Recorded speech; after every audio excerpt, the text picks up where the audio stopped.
and the one to a new provider. So one must see that there's a difference between the plan and the administration contract. The amount at issue here, I think, is for the contractual part of the arrangement. Perhaps I could add. Well, you're welcome to add as much as you need to answer my question.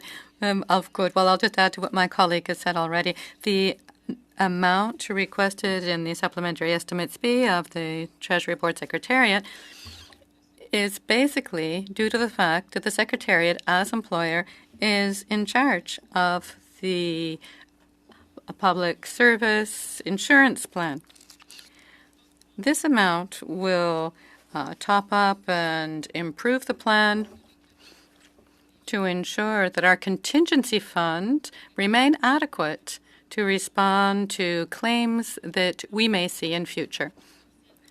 And this top-up is due basically to two factors. First,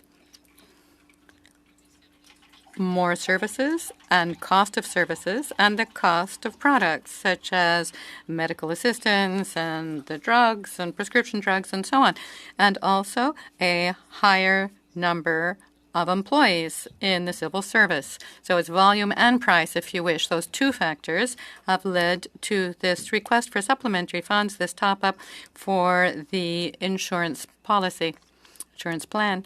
And also interest rates have risen, and this too has had an effect on the cost of the plan. Senator Gignac, to be followed by Senator Smith and Senator McAdams. Senator Gignac, you have the floor. Thank you, Chair, and welcome, ladies. My first question is for Ms. Boudreau at the Treasury Board. There are extra votes requested for a green government fund, greening the government. So I'd like to know how large this is, what sort of governance is associated with it, because right now in the media, there's another green fund that's got a slightly different name, the Technology and Development, Sustainable Development Canada, very big amounts there. And there were some conflicts of interest. Some reports have been shared about that. And Minister Champagne said that perhaps it might be wise to look over the governance of that to ensure it's all properly in shape. So I'd like to know a bit more about this fund that we're talking about here. Is there an independent committee that analyzes its projects? Perhaps you could just tell us a bit about it so that we could just ensure that there are no governance issues here. I will allow my colleague, the Treasury Board Secretariat Director, Secretary and Chief Financial Officer. So for this $900,000, this is amount that was lapsed and reprofiled since last year. We had this surplus last year, and we asked that it be reprofiled, 920 million of it. So that's to begin with. This fund has been in existence since 2017. The exact amount, perhaps I could get back to you on the actual size of this fund since it was created. But yes, there is indeed a committee that must choose projects actually for a green government center based on specific criteria for this choice. And to the projects chosen, funding will be allotted. The fund finances a number of projects that are within departments, Defence Canada, Parks Canada, the research centers, natural resource research, and so on. A number of departments do receive funds. And there is a certain degree of transparency in as much as by visiting the site of the Green Government Center, you will see that all projects to which funds have been allotted are listed. And you can also read about what the project is. That's all provided on the website. So who sits on this committee? Are these government officials or they're external specialists? In other situations, we've seen conflicts of interest, so I just want to check this. Right, so as for the governance structure, I'll get back to you with a follow-up written answer because I'm not aware of that. Yes, once they're struck up, it would be nice to know and how they're nominated to it and so on and so forth. Another question on a completely different question. Let me turn to the Department of Finance. Welcome, ladies. There's $2 million more for provinces, or actually more than that, for health. Look, I'm just looking for my notes to be sure here, but there's an amount for health care in the provinces, and we have a breakdown by province. But all said and done, are there any conditions associated to this? Is this tied to conditions? We know that the government of Quebec is always very concerned to shake off any conditions the feds may try to give it. There's $707 million out of this $2 billion for Quebec, and I understand that this, as you say, is to help emergencies and so on. So does Quebec have the same agreement as all the other provinces, or is it an asymmetric agreement? I will ask my colleague Allison to answer this. Hello, and thank you for the question. For the amount, the incremental $2 billion, it's really in response to immediate pressures, emergency treatment, operation, pediatric hospitals. So there are no conditions to the transfer of these payments.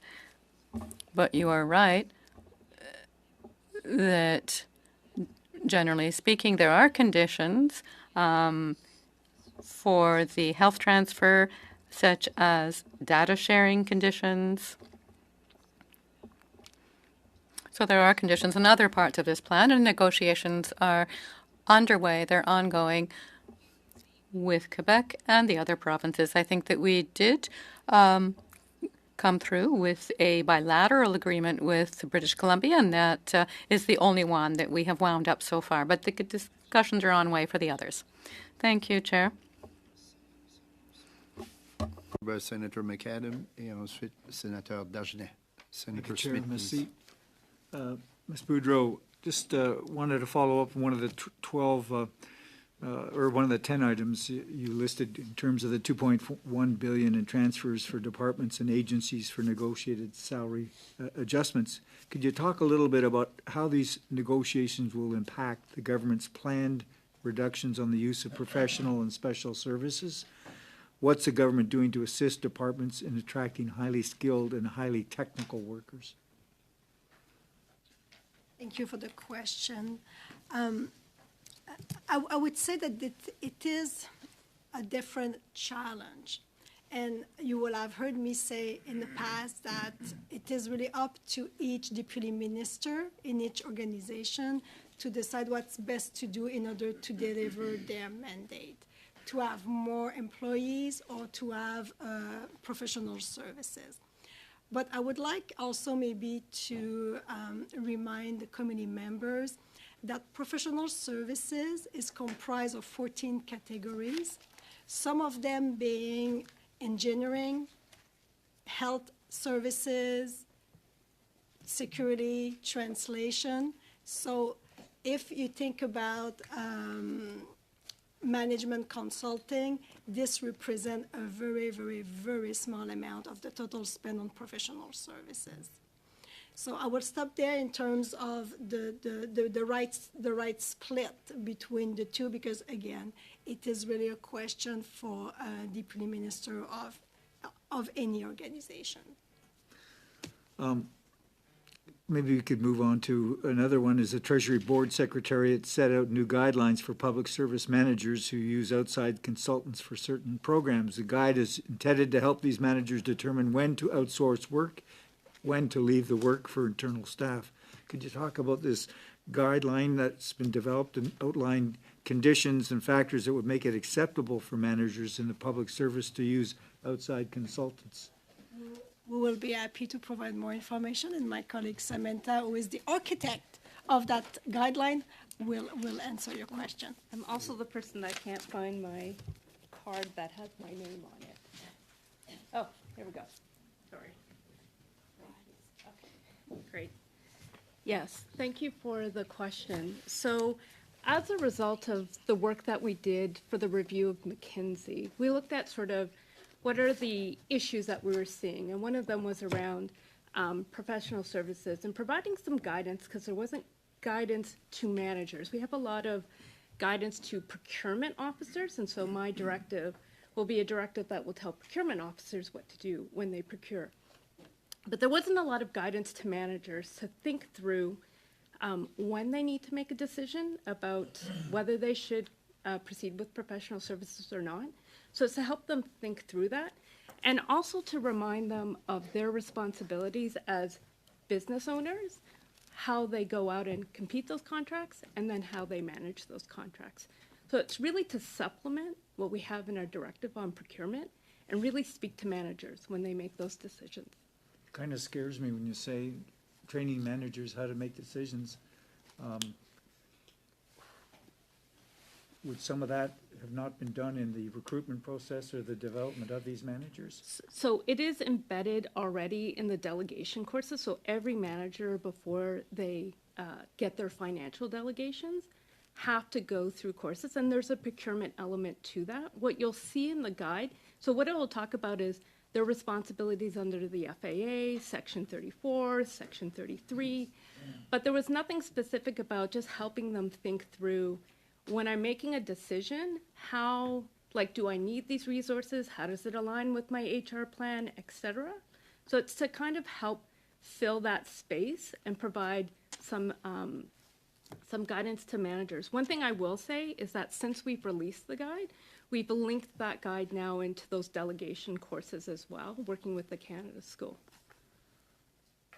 I guess, again, as I listen to your response, having worked in big business and small business over my career, it makes me a little nervous as to, I'm not trying to be rude, but the competency of some of your management staff.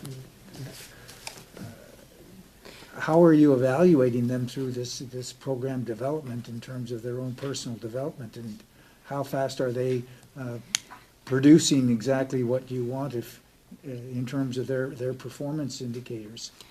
So perhaps it's important for me to again sort of substantiate that this is additional guidance. There is delegation courses before managers can go through and sign off. There are training and responsibilities and accountabilities, 1. 2, within a department, they will have internal controls and governance around how procurements are entered into. So there will be delegations about how much a manager at a certain level can approve. So all those internal controls exist. So I don't want you to be worried that this is something that didn't exist. It is to supplement the robust system that's already in place. Right. And so this is just to help. As we were seeing with professional services, we saw an increase in the use, just to sort of go back to first principles about, are there other HR strategies that you need to look at before you turn to professional services? Do you feel that the system is in place where you're getting the proper performance from your managers, so that when they hire outside third-party people, it's not just to protect themselves in terms of their inabilities to deal with situations? I would go back to kind of what Annie was saying, which is each department deputy head is accountable for managing their resources, and they will have the internal controls and governance around how they manage those. And there will be legitimate reasons sometimes when you need to engage with professional services. Annie has spoken about architectural and engineering, Right. contaminated sites, etc. So it is guidance. It is to support the already existing internal controls and governance I that was exists. looking at the judgment issue in terms of the competence level, so that you're able to have high performers, and making sure you identify your high performers and those who are not, and making sure that you only hire third parties when it's absolutely necessary. Thank you, sir. Thank you. Merci, Sénateur Smith. Thank you, Senator Smith. To be followed by Senator Dagenet and Senator Pate. Senator McAdam, la Thank parole you. est à vous. Budget 2023 highlighted that the government would continue to work with federal crown corporations to ensure they make appropriate spending reductions, which would account for $1.3 billion in savings over 4 years, starting in 2024-2025. So as some crown corporations do not operate from an appropriated vote, but rather are self-funded and file annual reports with Parliament, I'm wondering what mechanism will be used to ensure that these savings can be realized. And I'm also wondering, are there designated crowns that will that are supposed to make up that $1.3 billion in savings? Thank you for your question. It is a question for the Department of Finance. I'm going to ask my colleague Evelyn to give you an answer. Sure. So since the time of the budget announcement, the Department of Finance and finance officials have played a bit of a coordinating role because, as you say, there are crown corporations who are not appropriated, so the enterprise crown corporations that tend to be self-funding and they're subject to different kind of governance structures. But what we have done is to communicate out the government's expectation as articulated in the budget that the enterprise crown corporations will make commensurate reductions, will abide by the spirit of this and make commensurate reductions to the core departments and agencies that are within the appropriated process. The way that this is proceeding is that the crown corporations, each according to their corporate planning process, as they are coming forward to seek their responsible ministerial approvals, if they are borrowing crowns and they require borrowing approvals from the Deputy Prime Minister and Minister of Finance, in those planning documents, they are made to articulate what their kind of equivalent, their discretionary base is for the purposes of identifying the savings, and then what their savings plans are.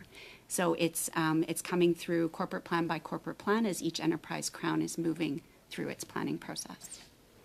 So are those plans open to the public so that you can see, what was in the original plan versus what they achieved, what the actual result was? And you can compare whether or not they actually achieve these savings. Yeah, the disclosures will be in each Enterprise Crown Corporation's corporate plan summary as they are approved by the responsible minister and the Treasury Board. So it shows the budget and the actual. It will be in the public through that mechanism. Thank you. Thank you, Senator McAdam. Senator Dagenet to be followed by Senator Pate. Senator Dagenet, la parole est à vous. Merci, Monsieur. You have the floor, Senator Dagenet. Thank you, Chair. And my question will be for Ms. Boudreau. Ms. Boudreau, I have a couple of questions about the $300 million budget for direct payments to milk producers to help them and reduce the effects of our undertakings regarding access to this market in the Canada-U.S. trade agreement. So is this a recurrent sum, or is it a final one-time payment linked to the concessions that Canada made to be able to sign the new free trade agreement? Thank you for the question. I don't have with me the conditions of that funding, but I will follow up with my colleagues and get back to you within a time, this frame that the chair will specify for me at the end of this meeting. Very good, then. Could you tell us whether this amount to compensate the losses is the same as the one that Minister Freeland had provided for when the agreement was signed, or whether it's been readjusted based on the new trading rights that have been granted to American or U.S. rather producers, and when will the amounts actually be paid out? Thank you again for the question. I'm look to my colleagues at Finance for any answers from them, so we will get back to you with a written answer.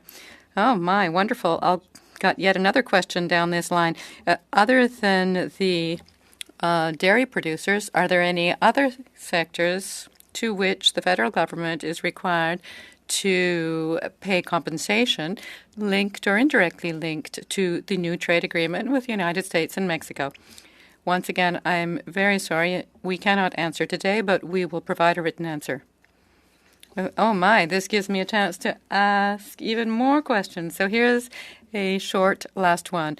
Must dairy producers justify their requests for the amounts, or is all laid out ahead of time? Do they receive the amounts automatically? Once again, we will follow up with an answer in writing. Thank you very much, and thank you, Chair. Senator Pate, to be followed by Senatrice Galvin. Senator Pate, please. Thank you very much, Mr. Chair, and thank you to the witnesses for appearing.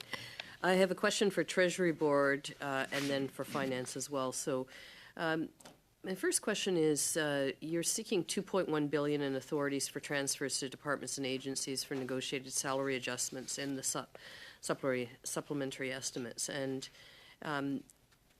over the summer, the Interim Pay Equity Commissioner rejected a proposal from the Treasury Board Secretariat to create multiple pay equity plans for core public servants, stating that, and I quote, Treasury Board Secretariat has not demonstrated that the proposed 3 plans would be gender neutral and would not reinforce occupational gender segregation. So I'm interested in, could you please let us know if and how pay equity was promoted in the salary increases covered by these supplementary estimates B, in particular for Indigenous and newcomer women doing public sector work who continue to face larger pay gaps? Thank you. No, the pay equity payments are not part of this year's collective bargaining result. It's a separate, because the Act came into effect in 2021. Each federal employer has until September 3rd, 2024 to complete for us in the core public administration and RCMP the negotiations with bargaining agents that you referred to at the 2 tables that we have. One for the CPA, so where we have 17 bargaining agents representing the whole group, and one for the RCMP, where we have 4 or 5 bargaining agents representing the complement of employees that are there. Once pay equity agreements are made, and we look at the job classifications in each of these subgroups, and we've identified classifications where there's a female predominance, then we analyze if there are pay discrepancies and if adjustments will need to be made. When that plan will be completed, we will bring it to the Treasury Board for approval, and payments will be made at that time. So during our negotiations, we'll do estimates of what it could look like, but at this point, we're still in negotiations and discussions, I would say, at the pay equity committees to agree with bargaining agents on which classifications are indeed of female predominance, and then with the methodology that we'll agree on, what the wage adjustment would be. So it would be impossible for us at this point to estimate what the corrective measures will be. If I still have, are there directions or directives, guidelines that you're providing to departments that you could share with the committee to show how you're trying to ensure that there is compliance and that the issues raised by the Interim Pay Equity Commissioner are addressed? We have on the Treasury Board Secretariat website a whole new section on how we are implementing pay equity in the core public administration, and it is the president of the Treasury Board that is responsible for those negotiations on behalf of the whole core public administration, including our CMP. Okay, thank you. Do I still have time? Yes, please. And so for finance, recent research in Vancouver by Dr. Zhao on the effects of cash transfers on homelessness have used several innovative measures for identification, replacement services, to no-cost checking accounts, and other financial supports that they've provided through the study to ensure that cash can reach homeless folks. And the project was funded by the Government of Canada's Homelessness Partnering Strategies Innovative Solutions to Homelessness program. And I was wondering if there are ways that you're working across departments to draw on these and other similar findings to inform your work on low-cost banking and barriers to banking. Thank you for the question. I will ask my colleague to come to the table and provide an answer. Thank you. Sorry. Alison McDermott, Federal Provincial Relations and Social Policy at the Department of Finance. Thank you very much. I think I can't speak to the specific study in question. I would say that the government has been undertaking efforts more broadly to ensure that all Canadians have access to, including homeless persons, have access to the kind of programs that are intended to support them. One of the examples of this is that, for example, we have a Canada Child Benefit that is intended for families with children. It spans income levels, but is most generous for those at low income levels. There's been efforts to, and this is a program that's available through the tax system. There have been a lot of outreach to try to support individuals who are not participating in the tax system to enroll and to participate so they can have access to these benefits. So I would say in general there is, and probably our colleagues either in the new Department of Housing and Infrastructure, Housing, Infrastructure and Communities, who are responsible for the homelessness programs would be good to talk to about these issues. Also, our colleagues at Employment and Social Development Canada that have the anti-poverty strategy would be well positioned to talk a little more about some of these efforts on the part of the Government of Canada. Thank you. Senatrice Galvez to be followed by Senator Lofreda. Senatrice Merci beaucoup, Monsieur le Président. You have the floor, Senator Galvez. Thank you, Chair. Before I put my question, I would like to say that it's very refreshing to see so many women in charge of the files of such an important departments, the Department of Finance and the Treasury Board. Thank you so much for your work. You have mentioned that supplementary Authorities related to dividend-backed annuities for the Hibernia project. So I have a list of 3 questions related to that. How long will it take the Canadian government to recoup the cost of their investment in this project? How the return on investment be impacted as the Canadian economy transition away from fossil fuels?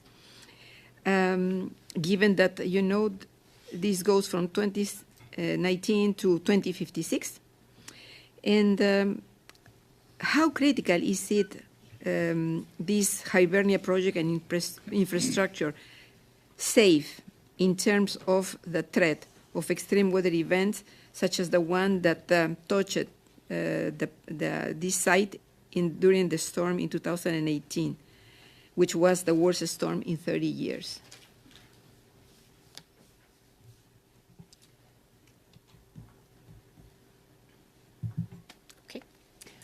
Thank you for the question. I do not have an expert at the table today who can answer those questions, but I can commit to take it back, look into it, and we will make sure to provide something in writing. Okay.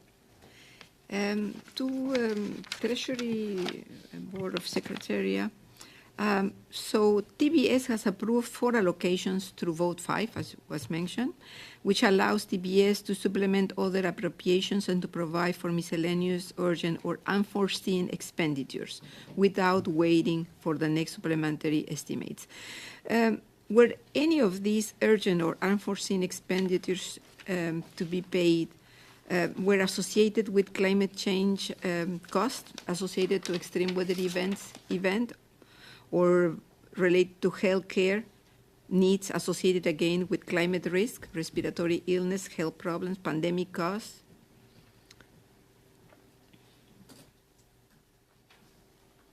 There were only 2 allocations that has been made lately, and I will need to go and see exactly which department received those 2 allocations, and to go back to your specific question, if we can find those type of measures for those 2 allocations. Okay, so in the supplementary estimated, there is 11.9 million for critical operating requirements. Can you please outline what are these critical operating costs and if they are associated with the outside established operating budget?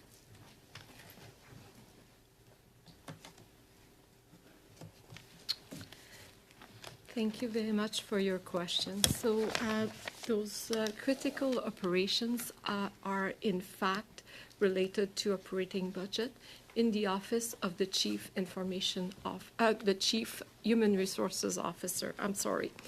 So we, over the years, with all the programs that have been added to the Chief Human Resources Officer, we ended up in a situation of program integrity. So the program integrity. So the funding will help ensuring that the CHRO and her team respond to the mandate letter of the president of the Treasury Board. Will also help deliver on critical program under the Chief Human Resources Officer. Such as, classification, diversity and inclusion, and also substantiate the office of the CHRO. So this is entirely operating expenditure for the office of the Chief Human Resources Officer. Okay, thank you. Thank you. Merci. Senator Scalvin. Senator Lofredo, la parole est à vous. Senator Lofredo, you have the floor to wind up our first round. Thank you, Chair, and welcome to all of you. Tout in French, women only at the table. So welcome to our Finance Committee. My question is for Finance Canada. As part of the department's goal to ensure that Canadians enjoy stronger, more sustainable and inclusive economic growth that contributes to higher standards of living, you have set a goal of having the employment rate among the population 15 to 64 in age ranking among the top 15 countries. The current trend, however, is going in the opposite direction. We went from 13th among the OECD countries in 2019-2020 to 14th the following year, and we currently stand at 19th in 2021-2022. So I have a few questions. Any commentary on this downward trend? Any plan contemplated to reverse this trend? And why has the department determined this result indicator as a priority? Thank you for the question. My colleague has joined us at the table, so thank you. Okay, thank you for your question. In terms of labor market performance, and that's discussed in the fall economic statement, Canada's done very well. If you look at the employment growth among the G7, we've seen the strongest growth among these countries.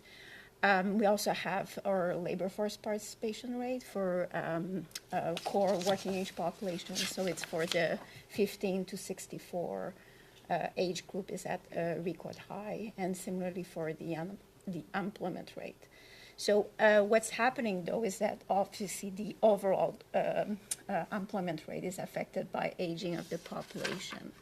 So in Canada, as in other countries, we are aging, so it's bringing down the overall employment rate. At the same time, like I said, for the core working age population, it's at record high, and we also have strong population growth in Canada. So we are among the first few countries among the world in terms of population growth, the top 20. So that's providing some offset to these population aging factors. But it's difficult to mitigate these structural impacts from aging population. So it's basically demographics, if I understand demographics correctly. And why this indicator, this result indicator as a priority, and not others? I mean, there's so many others that could have been chosen. Just have thoughts on that. My understanding, though, is that we chose the working age population employment rate. So that's trying to abstract from aging of the population. So that's important because it's at the core of the functioning of the economy, core of the well-being of people, being able to find a job, have good income. So usually when you have high employment rate, you also have higher income among the population, helps to pay for the bills. So that's a very positive sign of a healthy economy. Any plan to reverse this trend? Well, we're, like I said, on the employment rate, maybe when we're doing these comparisons, it's difficult to use the latest information because it's, we have to use what is available through the OECD or other international organizations. So when you look at the latest trends in terms of the employment rate, we are at a record high in Canada. So I think there are some efforts to increase it further. I think the child care initiative is really aiming at improving labor force participation for women, and we've seen great progress on that front with the edge compared with women in the U.S., where we have way more women in the labor force in Canada. Thank you. Do I have time for another question or a quick question? Okay, let me see if my face, okay, recognized. So my question is for TBS at this point, and thank you for that answer. TBS is seeking an operating budget carry forward of $2.4 billion from the fiscal year to the current fiscal year for federal organizations, and largest amounts being from National Defense, $793 million, and the Public Health Agency of Canada, $353 million. So given our global geopolitical situation and the status of our health system, why are National Defense and the Public Health Agency of Canada carrying forward such large amounts? Thank you for the question. And this is a very a methodology, again, that is applied to all departments and agencies. Basically, all departments can carry forward operating funding up to 5% of their main estimates, so the beginning of the year, to the next fiscal year. And by doing that, we're calling that fiscal prudent management. So they don't have to spend everything by March 31st. They can carry forward and be able to pay for things that is very important for those organizations.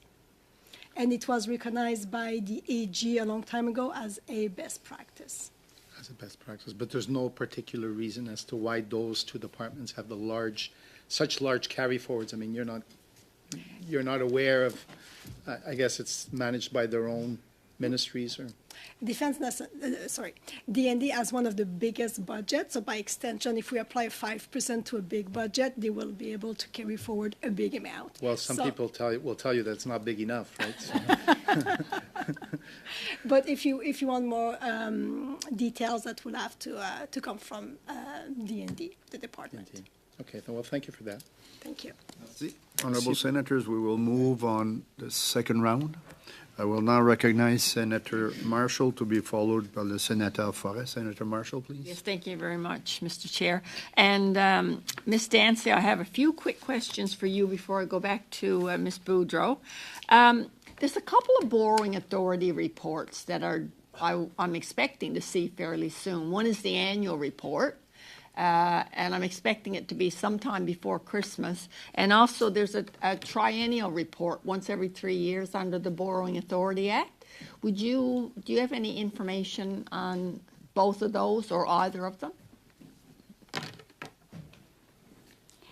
So I'm actually not responsible for the debt management and borrowing authority at finance, but this is a straightforward question we can follow up on for you. Okay. And the other question I had relating to that is that in the budget, finance was estimating that the government would need to borrow $63 billion this year, and I was just looking for the revised figure. So if you could add that too? Sure.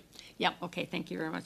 And Ms. Boudreau, I wanted to talk about the one of the recent reports of the Auditor General and the problems with the IT systems within government. You're looking back at somebody who's going to help me there. And I'm particularly interested in the Benefits Delivery Modernization Program. And She was very concerned about that, and I think the estimate she put on it was about $3 billion. And she indicated that she was expecting the cost to go higher and for the delivery date to be extended out. And in her report, she had visions of Phoenix. And she mentioned it specifically, and she was very concerned that we might have a repeat of Phoenix on a larger scale. So can you just give us an update as to what's happening with regard to that? And also other systems within government, because every report now I'm reading, there's a problem with the system. We saw the environmental commissioner mention it about with regard to fisheries data. And I noticed the Auditor General in her initial, the short summary she provides to the public accounts up front, she's very concerned about the information that's being accumulated for the public accounts, and she indicated that she had to do extra audit work in order to rely on the numbers that were being used.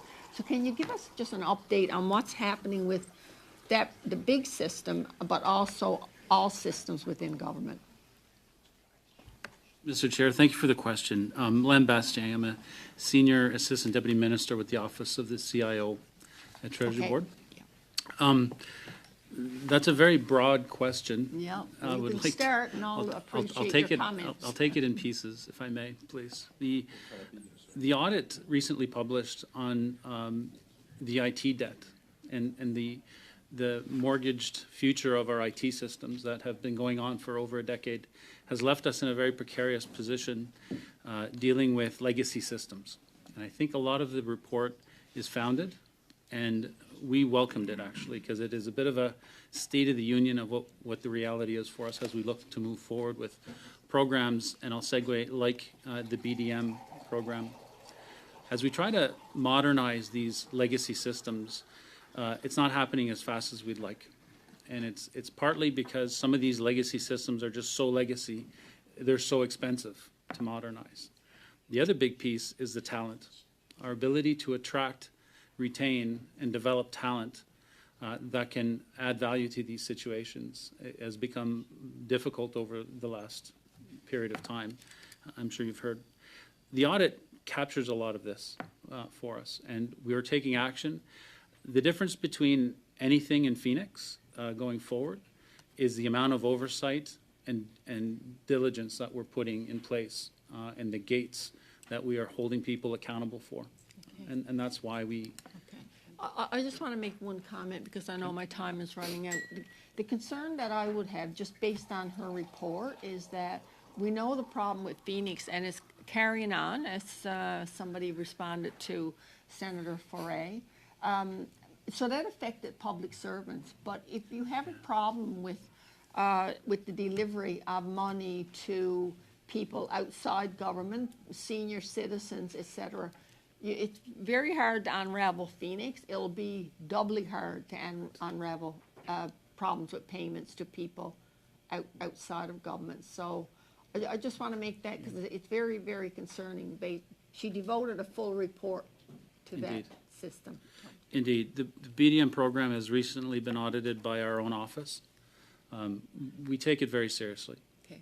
Obviously, it's a very astute observation, and it's why we're not pressing ahead with any kind of cavalier, quick-to-market solution with BDM. My time is up, isn't it? Yeah.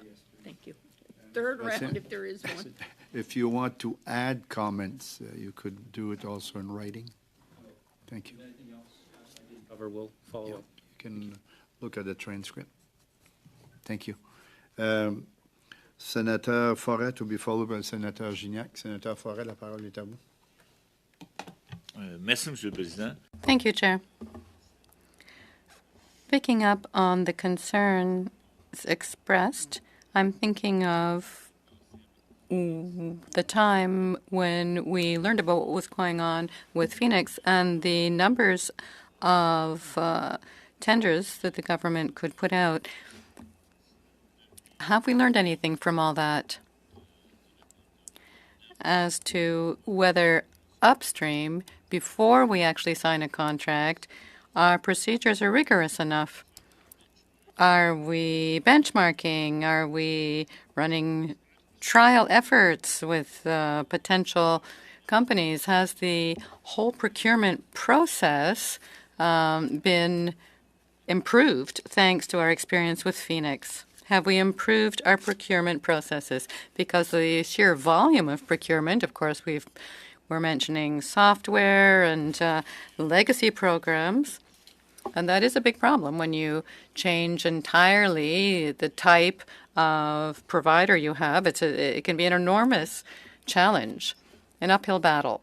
So how are you handling that sort of thing? How can we make sure that the people who are providing us with services are responsible, that they're held to account?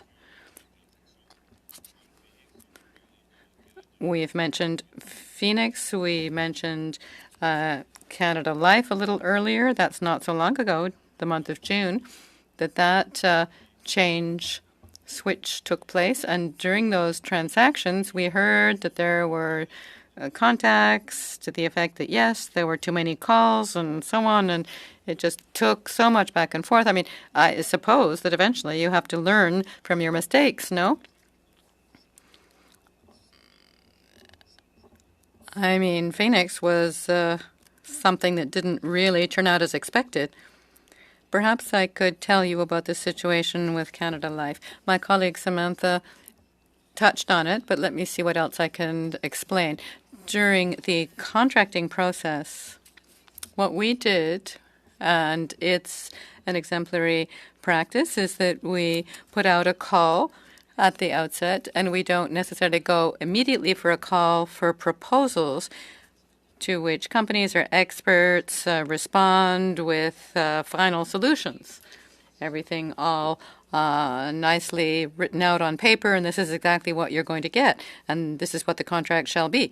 So what we do is something prior to that, sort of a call for expressions of interest, and we've done this in the health field as well. And that allows us to go and fish for reactions, suggestions from experts, which help us adjust our criteria if we need to, or help us situate ourselves somewhere between the need and the final service so that we make sure that the two are correctly linked up with the final contract. So this is a good approach. But there has been a transition period. I can tell you that, yes, indeed, it was an uphill battle. It was a big undertaking, about 7 million requests. Are things perfect? Not yet. But the transition period has also been very enlightening because the number of services that we have been able to bring to contract are good. It's now 1 to 3 minutes delay for processing, and from Canada Life as well. They tell us that between now and the end of the week, for the Canada Life class of files, the backlog of files will be down to 0. That's what they tell us. So that's the result of our transition period. And of course, we will be looking back over the transition period to carry out a post-mortem so that we'll be able to learn everything we can from this in as much depth as possible in order to apply this as much as possible next time around. Thank you so much. I think that often we have this image of procurement as something where delays aren't respected, everything costs too much more than it was expected to cost. We buy many services as a government. And perhaps, of course, we only hear about what doesn't work. But, these are $1 billion. We're now going to be calling for tenders on sort of surveillance aircraft and so on. One starts to wonder, how do you ensure that there is proper competition and that our providers really are responsible? I know this isn't an answer, but it's at least an overview of the situation. Thank you, Senator Forêt. Senator Gignac, to be followed by Senator Forêt. Thank you, Chair. My question is for the Treasury Board of Canada, Ms. Boudreau. Something brought up in the first round. External services consultants. If I understand correctly, the 5th of October last, you came out with a guide for your managers, sort of a guideline, basically, to help them know when they need to call on outside services to outsource, rather than get the job done in-house. So in the past, it looks like they were left to themselves to make this decision, but now would you say it takes more education, more justifications, more approvals, levels of approval before they can outsource? What's changed? What's this guideline? Thank you very much. My question will be for my colleague Samantha. Thank you for the question. I'm sorry. I am hard of hearing in one of my ears. I'm really sorry. I apologize, but could you repeat the part of the question? October 5th, so they have a new document called Manager Guides, Key Consideration when Procuring Professional Service. So basically that help manager to decide when they will be outsourced compared to do internally. So is it the first time? Before that, they have no guideline at all, or what is changed in that guideline? So, merci pour la question. Thank you for the question.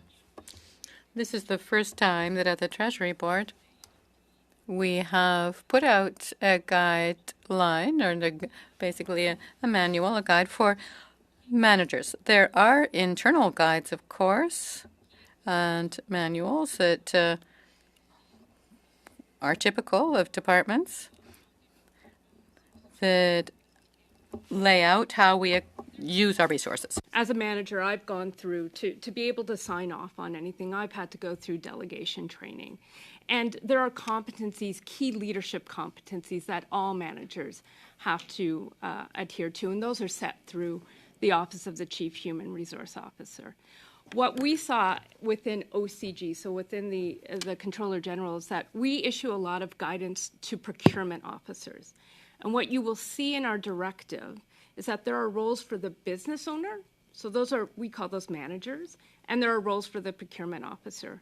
So we supplemented the guidance that we provided to procurement officers so that managers can be informed buyers. And so sometimes people will say, well, that's the procurement officer's responsibility. We wanted people to understand and ask the right questions to their procurement officers so that they can have more strategic conversations. That was the intent. A quick question. So in the former PBO, Kevin Page, when the reporters ask him his reaction and so on, but he made a suggestion to the Treasury Board Department. So I'm curious to see, Madame Boudreau or you, what is your reaction to his suggestion? He mentioned, and I quote, Page suggests to the Treasury Board should undertake and publish a study on performance in this provision of government services and performance of professional services outsourcing. How do you find his suggestion, and you willing to do that? Outsourcing is a responsibility of, again, all of government. PSPC is the one in terms of the procurement. We have a lot of program indicators that we report on the Government of Canada. And some of them will be obviously for those things, and they will report on an annual basis. I don't have any specific one to share with you right now. In terms of, it's something that we do, I would say, all the time. Maybe not a specific report for that specific subject, but again, that's something that we are looking. And also we have the Office of Procurement, we have the OAG, so we have a lot of parliamentary agent to parliament that they are looking at that as well. Merci. Senator Dagenet. Thank you, Senator Dagenet. And then Senator Galvez. Senator Dagenet, la parole est à vous. Senator Dagenet, you have the floor. It will be followed by Senator Pate and Senator Galvez. Of course, I receive dental services from the insurance company you've mentioned, and last year I had to use I thought I would need antidepressants after having dealt with them, but anyway, we could get into that later. I have a question for you, Ms. Girard. So course, court work tends to enrich lawyers to the extent that their appetite sometimes has to be blocked by the courts themselves. The $23 million, does this include the legal fees, usually in percentages? And if so, in what amount? And I'd like to know if these are government attorneys who defended the matter that we've mentioned, or it's was a private attorneys who covered this class action.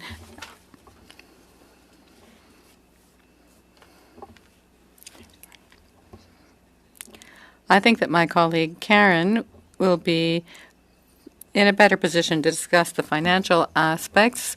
The Department of Justice is always involved. Each department has an amount and for legal services that are used.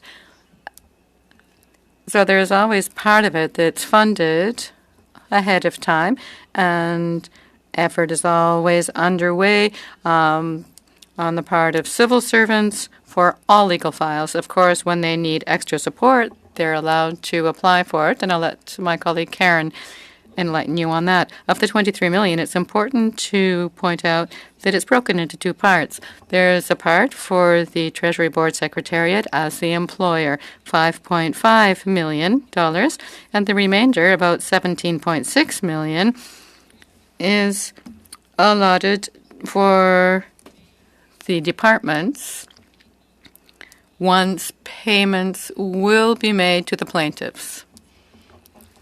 But indeed, Senator, there is part of that to pay attorney fees for the complainants, not necessarily to work for the employer, as my colleague Marie Chantal was explaining. These attorneys are Department of Justice attorneys who represent us, but the plaintiff that's independent does lead to legal costs, and as we must repay them of the class action, that's part of the $5 million right there.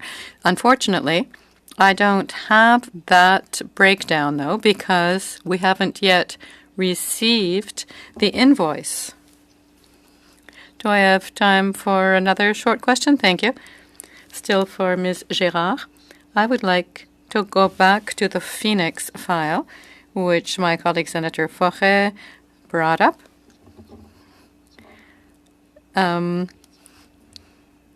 So you said that the $23 million,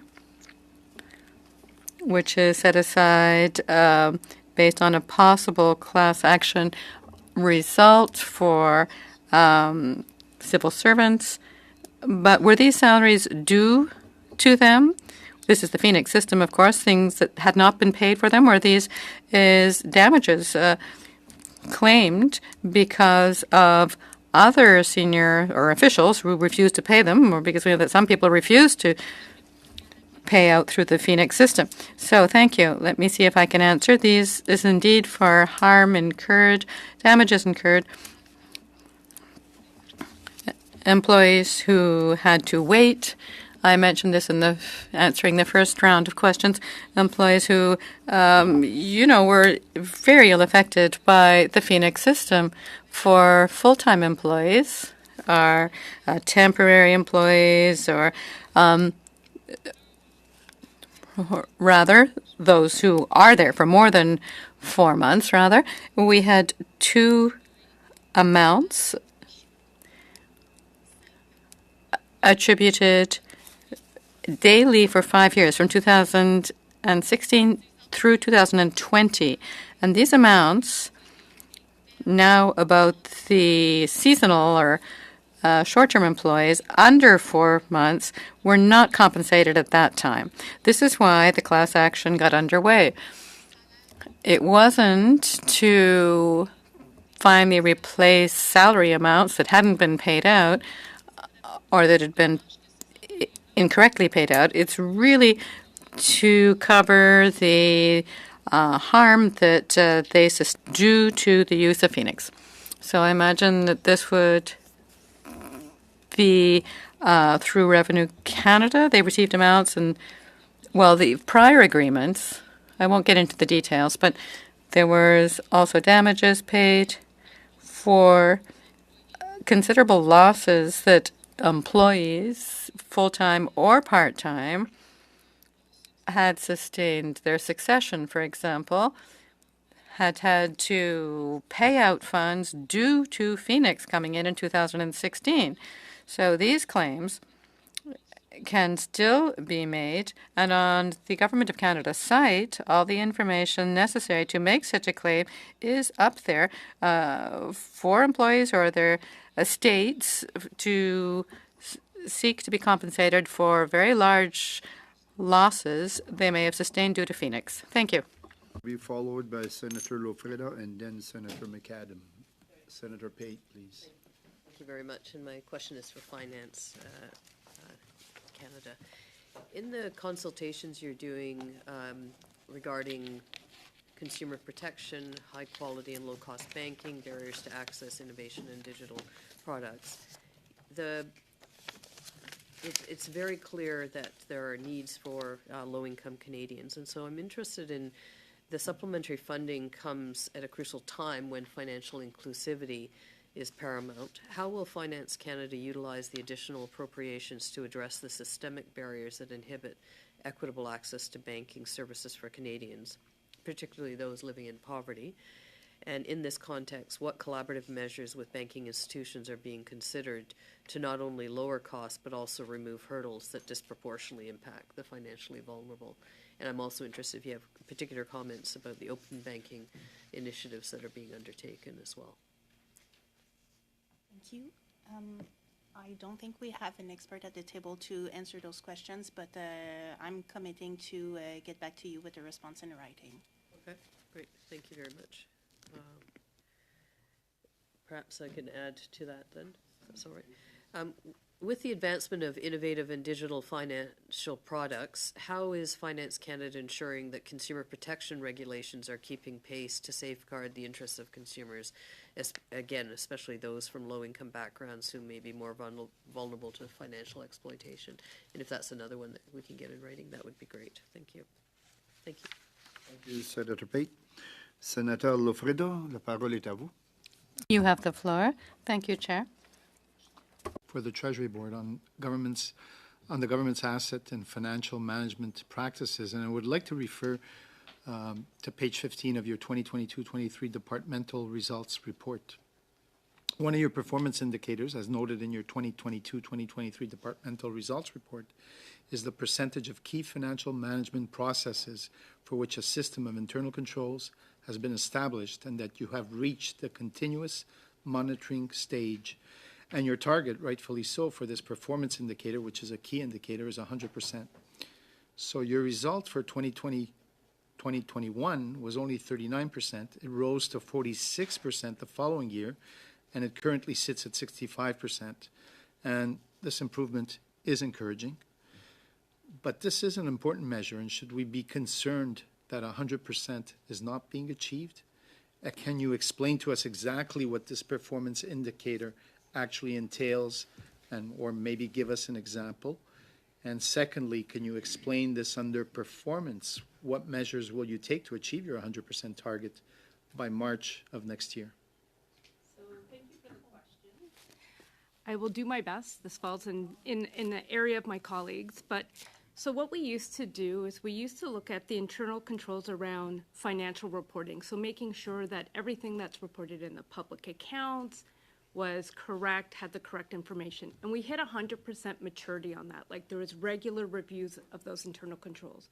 So what we moved to next is looking at the internal controls on financial management. So what do I mean by that? It's sort of like the internal controls around every year departments do reallocation exercises, or they do forecasting exercises, or they look at sort of their budgetary needs within the department, and they'll have a system of controls around that.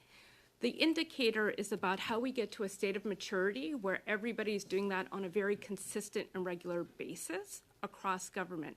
So while we're not at 100%, it doesn't mean departments don't have controls in place and aren't looking at those.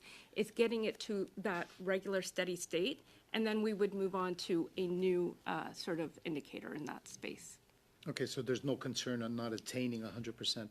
There are controls in so it's not that there aren't controls, it's getting to like that top layer of maturity. And as you can see, we've made progress each year. You've made progress, yes. I know Yes. that.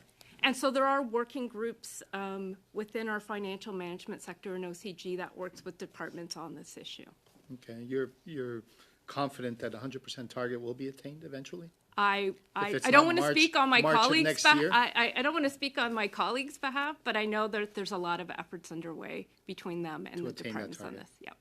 Thank you. Okay. Merci, Monsieur le Président. Okay. Merci. Thank you, Chair. Thank you.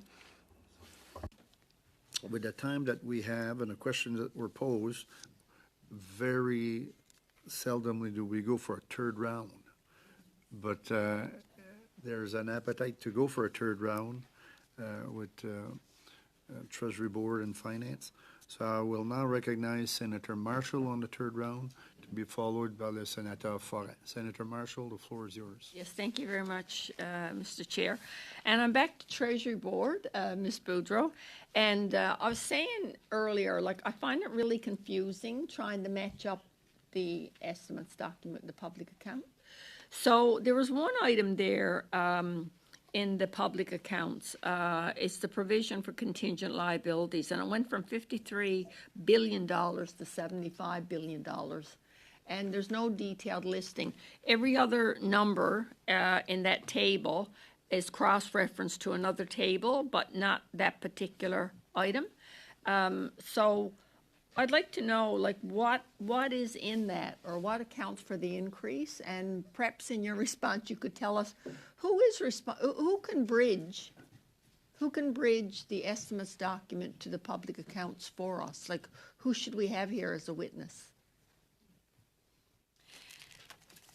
I'm not sure about who should be there as a witness, but we could do an attempt to provide you in writing some, or to put together a methodology to explain differences between those two documents. Yeah. And you will have also those differences between the federal budget, as you know, with also the estimate. I wasn't looking for the methodology, because I think if somebody could explain a couple of the transactions, I could figure, I'd figure it out. But if you could just provide the numbers I asked for earlier, and this one here, it's quite a significant amount. And so I was wondering, is that expensed in the financial statements? Because $20 billion, when you look at that and compare it to the deficit, it's quite a significant amount. So, yeah, if you can just give us, why the increase and what's in the $75.9 billion. Yeah. So we'll come back to you with what we can. Obviously, it's about disclosure, and those are litigations. So I'm not sure to which extent we can give you a lot of details, but I'll take back the question for sure, and we'll provide an answer. Well, if you can't give me details, I would like to know, is that $20 billion, has that been reflected as an expense in the financial statements of the government? And if so, is it in with the program expenses? That would be a help. And that's it. Perfect. And if I may, the first answer that I gave you about the spending review, I said up to 3% and up to 15%. I just want to go back to my answer. The budget wording says roughly. So I use the word up, but it is really roughly. I just want to make sure that it is corrected. Okay. Thank you. Thank you. Thank you, Senator Marshall. Pour terminer, Senator Forêt, s'il vous plaît. And to finish, Senator Forêt. Thank you, Chair. This has been a historic day. 3 rounds, 4 questions for Senator Dagenet. So quickly, 1.8 million earmarked for operational needs, essential needs. 11 million for that. Interesting. But could you explain to me what that is?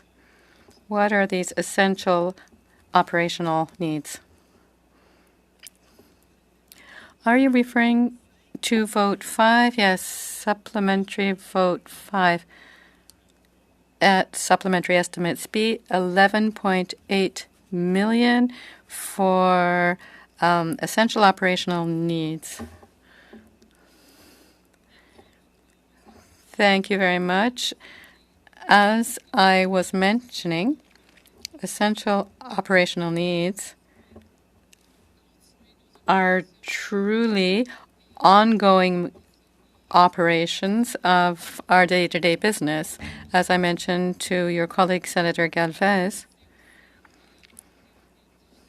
it's also funding needed to continue paying salaries and operating costs for under the responsibility of the chief HR officer in order to deliver on the mandate.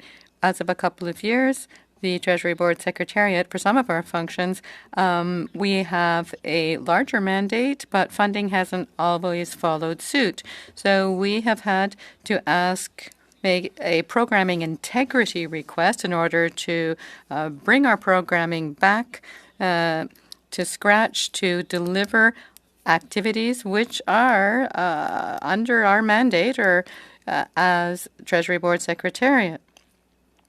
So essential, well, it's because it's for the chair. It's essential because it goes through the president of the Treasury Board's office. No, the budgeting, it goes to an organization within the Treasury Board Secretariat, which is totally independent of the chair's budget per se, as chair of the Treasury Board sector. So it could be used for a number of different functions, right? For salaries, training, operating costs. That can be the breakdown. Thank you very much. So it allows you to basically finish up, handle your budget correctly. Yes. Thank you. We have reached the end of our time. We will conclude the meeting, and I would like to thank Madame Boudreau, Madame Beaubier-Robert, and their team. But before votre présence devant nous, le comité de finances. Your presence here at the committee is much appreciated, but let's keep in mind that we all have the same aims for the population of Canada, for Canadians, and the Senate of Canada, as you know, has a considerable responsibility, that of taking the time necessary to carry out its work, in this case, studying the budget, the supplementary estimates. Questions in writing will be directed through the clerk. Is that agreed upon? And there's a time frame, and I'd like to share with you the time frame, okay? I would like to remind the witnesses, through you, Madame, Mesdames, to please submit written responses to the clerk by the end of the day, Tuesday, December 12th, 2023. Before adjourning, honorable senators, I would like to remind the senators that our next meeting will be tomorrow night, November 29, 2023, at 6:45 p.m. to resume our study on the Supplementary Estimates B, and we will have the following departments: Crown Indigenous Relations and Northern Affairs Canada, and also Indigenous Services Canada. Et avant de fermer de journée la réunion, j'aimerais de dire. Before we adjourn, I would like to thank the entire technical team and support team, beginning with our clerk, all those who are present beside me, and who are behind the scenes as well, for their work and their devotion, which allows us as senators to carry out our work here in Parliament as parliamentarians. I now declare the meeting adjourned.